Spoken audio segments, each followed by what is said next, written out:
memeriahkan HUT Transmedia. Ayo ikuti lomba video kreatif berhadiah total 100 juta. Terbuka untuk umum, individu maupun kelompok. Kreasikan video berdurasi maksimal 1 menit dengan tema HUT ke-20 Transmedia. Sertakan logo Transmedia dan salah satu atau lebih logo perusahaan di bawah Transmedia di dalam konten video. Upload video ke medsosmu, lalu share link ke insertlive.com mulai 1 November sampai 3 Desember 2021. Info lebih lanjut, klik insertlive.com/lomba video Transmedia.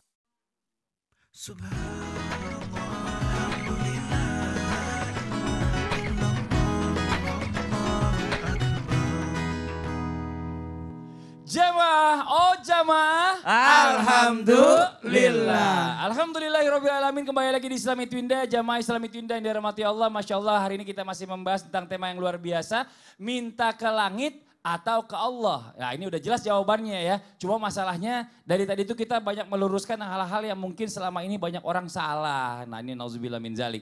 Nah sekarang kita akan lanjutkan lagi, kita akan melihat dulu sebelumnya sebuah tayangan tentang tipe berdoa dalam hati. Ini mungkin seperti tadi yang saya contohkan nih. Ini dia tayangannya.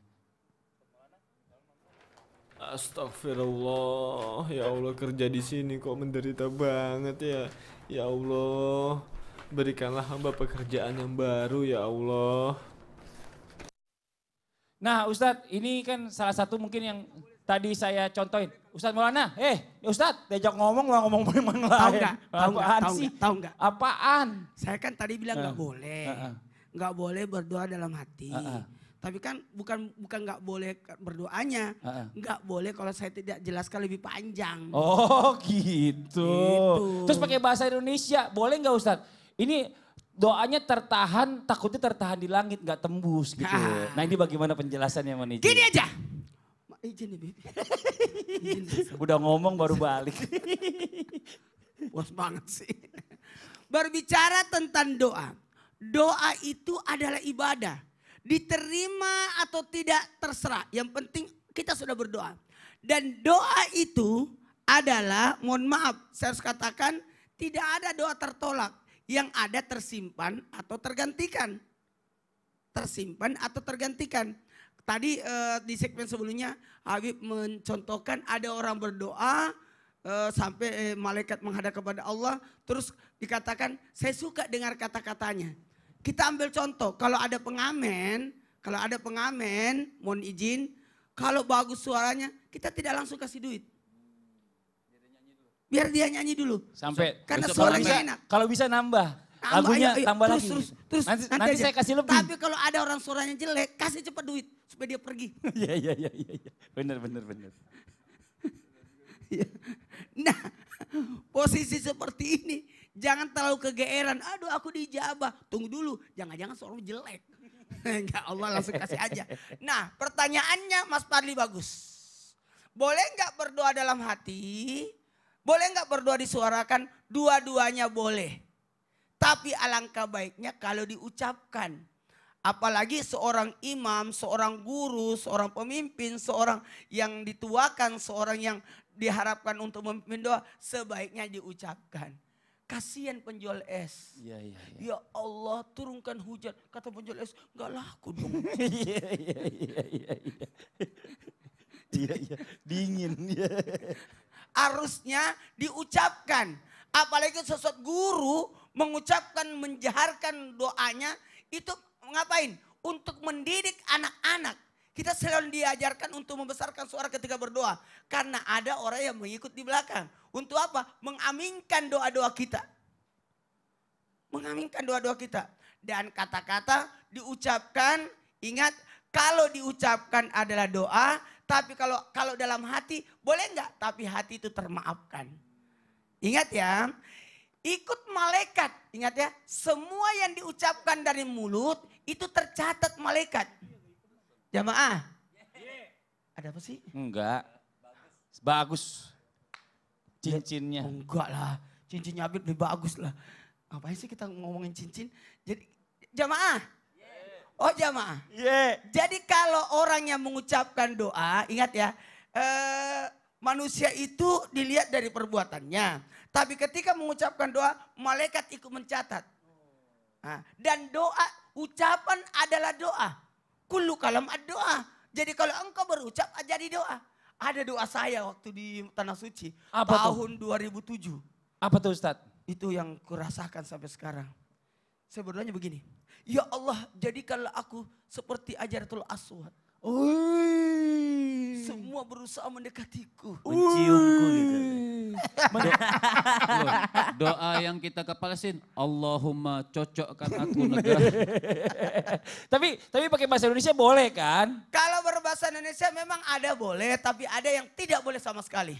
Contoh? Ketika dalam sholat. Oh, Jadi iya, ada syaratnya. Kalau ada yang disyariatkan harus berbahasa Arab ya kayak sholat. Masya Allah. Terima kasih banyak Ustadz Maulana atas penjelasannya. Nah sekarang saya mau nanya lagi sama Habib nih Bib. Mohon izin Sebelum Bib. saya ditanya Habib, aku tanya. Apa? Tadi minta doa apa sih? Saya doanya. Ya, Doanya biar banyak rezeki, amin. kan kita penasaran. Sama Ustadz tempat nikah lagi, amin. Amin. Iya. Terus apa satu lagi itu. Bib, tadi saya nanya sama teman saya nanya sama saya gini. Bang Fadli, kalau bisa katanya doa itu katanya diulang sampai 3 kali atau 7 kali ya biar tembus ke langit gitu ya. Saya bilang ngapain sih? Kan Allah itu kan maha mendengar dan maha mengetahui. 1 kali aja cukup saya bilang gitu. Tapi enggak biar afdol, langitnya kan 7. Doanya 7 kali biar tembus semuanya. Kali aja langit 1 nyangkut, langit kedua ada yang kedua doanya. Ini gimana nih Bib? Mohon izin penjelasan nih Bib. Ini teman saya agak tambeng ini.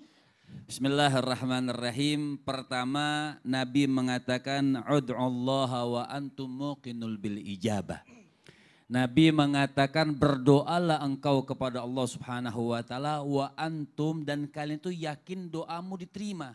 Jadi kita harus yakin doa kita ini diterima oleh Allah Subhanahu wa taala jalla jalaluhu wa ta'ala azamatuh.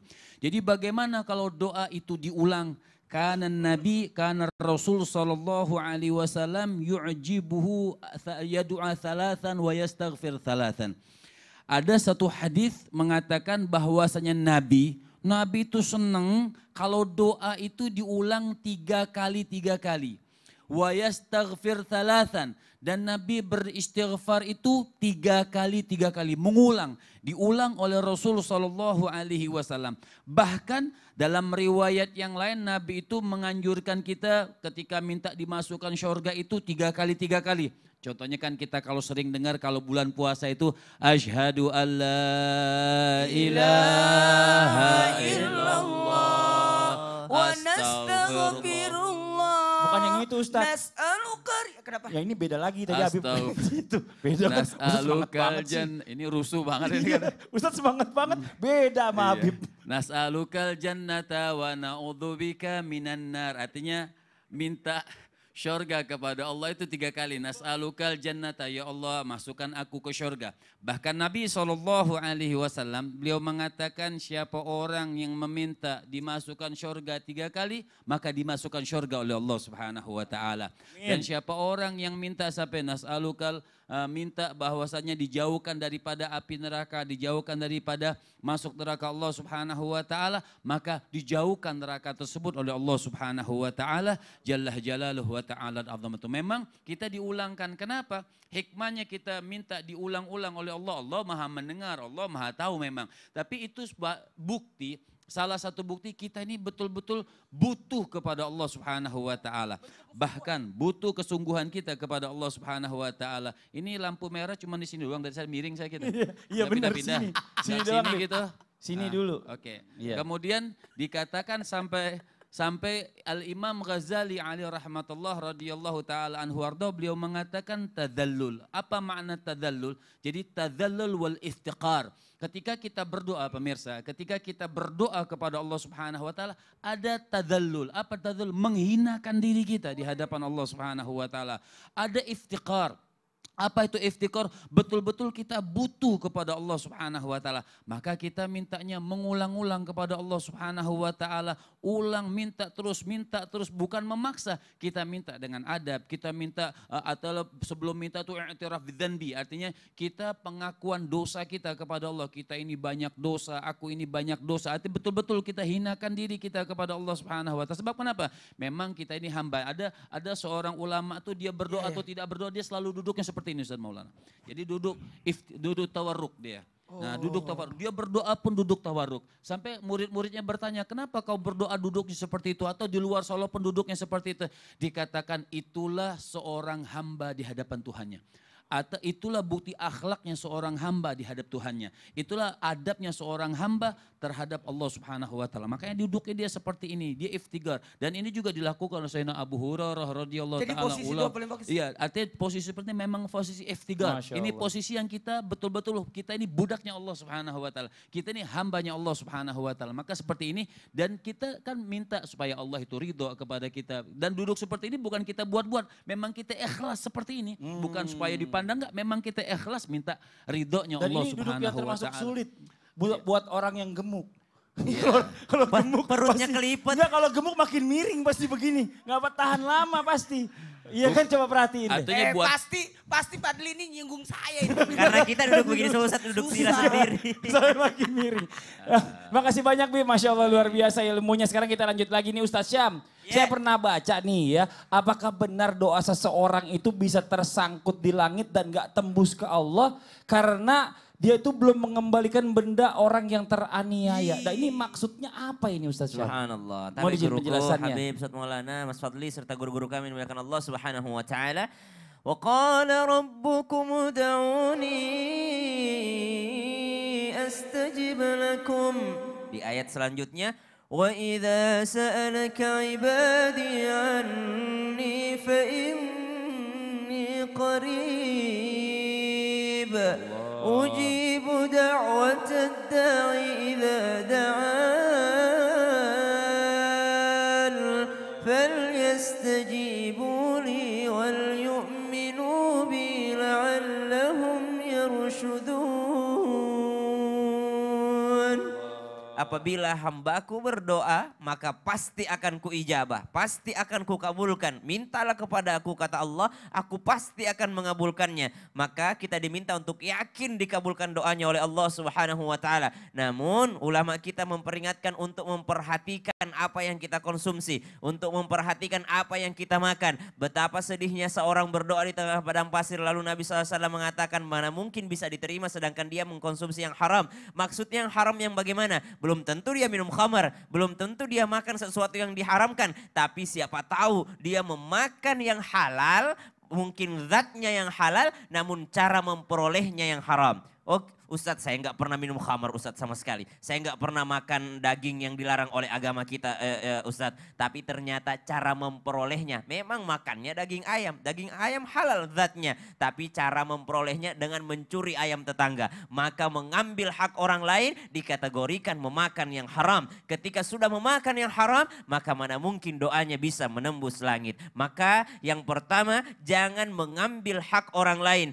Rasulullah SAW mengatakan, bersabda dalam sebuah riwayat bahwasanya diharamkan surga bagi orang yang mengambil hak orang lain. Diharamkan surga bagi orang yang mengambil hak orang lain. Maka sahabat bertanya, hak orang lain yang seperti apa ya Rasulullah? Walaupun cuma sedikit. Maka Nabi menjawab, walaupun hanya sebatang siwak. Walaupun hanya sebatang siwak, itu telah menghalangi doa-doa kita. Itu telah menghalangi kita dari surganya Allah Subhanahu wa taala. Maka kembalikan hak orang lain. Yang kedua, tunaikan hak orang lain. Bukan hanya mengembalikan hak orang lain, tapi tunaikan hak orang lain.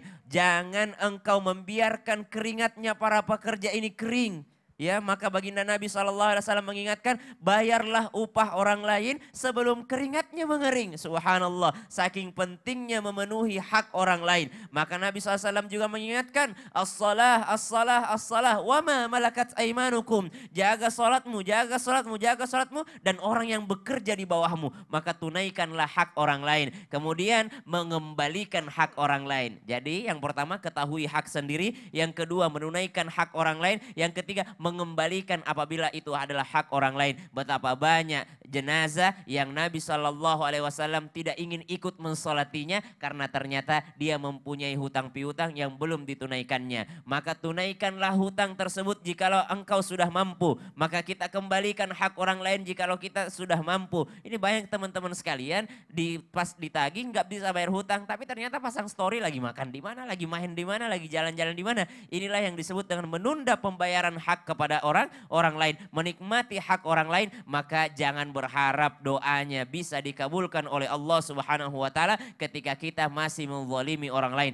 Bahkan bisa dikategorikan orang yang muflis. Siapa itu? Orang-orang yang bangkrut. Dia pikir doanya sudah diterima, dia pikir amalnya sudah diterima, dia pikir segala amalnya sudah dikabulkan. Namun ternyata dia bangkrut. Kenapa? Karena ada hak orang lain yang masih belum dikembalikan. Wallahu ta'ala a'lam. Masya Allah, yang punya utang nonton nih mudah-mudahan nih pada Oh iya. sekalian. Jadi Apalagi kalau bagus udah banget mampu. tuh, jelas itu. Betul. Apalagi udah mampu ditunda-tunda, Nah, ada aja urusan lain tiba-tiba. Nah nih, mohon izin sebelumnya sama guru-guru kita yang tercinta nih, Habib Muhammad, Ustadz Maulana, Ustadz Syam. Saya ada kedatangan teman saya nih, pemain sinetron juga, host juga. Oh. Pasti kenal sih, Iya. tapi ntar aja deh kenalinnya ya. Saya mau izin dulu, takutnya udah nungguin kelamaan. Mohon izin sebelumnya. Assalamualaikum. Salam. Sambil nunggu, Bib, jadi gimana? Kalau proses berdoa itu sebenarnya ada teknik dan Oh, caranya. aduh, assalamualaikum. Waalaikumsalam warahmatullahi wabarakatuh. Ali Zainal, Masya Allah. Sehat bang? Alhamdulillah. Gimana keluarga sehat ya? Alhamdulillah. Anak udah nambah sehat. belum? Anak belum, bini juga belum bang. Alhamdulillah, Masya Allah, luar biasa. Baik, Aduh. alhamdulillah hari ini tuh temanya keren banget Bang Fadli. Ngingetin kita kalau lagi minta ya sama Allah, jangan sama yang lainnya ya jamaah ya. Tapi selain minta kita juga tetap ikhtiar. Nah Bang Fadli, aku lagi ikhtiar nyari pasta gigi yang mengena banget nih buat kesehatan aku, buat gigi dan mulut aku dan keluarga. Soalnya sekarang kan banyak banget tuh merek yang nawarin tuh. Aduh, betul banget Li ya. Ikhtiar itu harus, doa juga harus. Nah kalau ikhtiar nih untuk keluarga nih, untuk kesehatan gigi dan mulut. Kalau aku nih pakai ini nih Li. Masya Allah luar biasa. Ya, pakai Sasha. Pasta gigi halal bersiwak. Masya Allah luar biasa nih. Pasta gigi Sasha ini mengandung serpian siwak asli yang berfungsi sebagai antibakterial alami untuk melawan bakteri penyebab plak, gigi berlubang, dan juga bau mulut. Selain itu diperkaya juga dengan ekstrak daun sirih untuk nafas lebih segar. Masya Allah akhirnya ketemu nih pasta gigi yang cocok buat aku dan keluarga. Tapi pasta gigi ini dijamin halal kan ya? Aduh tenang aja Li, insya Allah terjamin aman dan halal. Karena pasta gigi Sasha ini tidak mengandung alkohol dan bahan lainnya yang berasal dari hewan. Jadi sudah terjamin kehalalannya. Ini Masya Allah luar biasa ya. Dan bahkan nih pasta gigi yang satu ini mengandung bahan alami yang disunahkan oleh Rasulullah Sallallahu Alaihi Wasallam. Masya Allah. Jadi ini lengkap banget ternyata ya Mas Fadli ya. Selain menjaga kebersihan mulut bisa membawa kebaikan buat kita dan keluarga juga. Amin. Dan buat jamaah di rumah nggak usah ragu lagi untuk beralih ke pasta gigi yang satu ini. Makasih Bang Fadli, habis ini aku mau beralih ke pasta gigi Sasha aja deh. Mantap, betul sekali. Karena sudah saatnya nih kita beralih ke pasta gigi yang sudah terjamin kehalalannya. Sasha, pasta gigi halal bersiwak, insya Allah sehat dan berkah. Alhamdulillah. Nah buat jamaah yang ada di rumah jangan kemana-mana, setelah ini masih ada segmen Tanya Dong Ustadz. Jadi yang belum kirim pertanyaan sekarang sebelum terlambat. Nanti insya Allah akan dijawab sama guru-guru kita. Ya, jangan kemana-mana, tetap di Islam itu Indah. Jamaah, oh jamaah, alhamdulillah. Jadi Masya Allah ya Lia, keluarga nih pindah ke sini nih, insya Allah ada siwaknya sehat. Iya, bagus ini juga di udah gigi kita. berkah, halal, dan bagus banget buat keluarga. Masya Allah.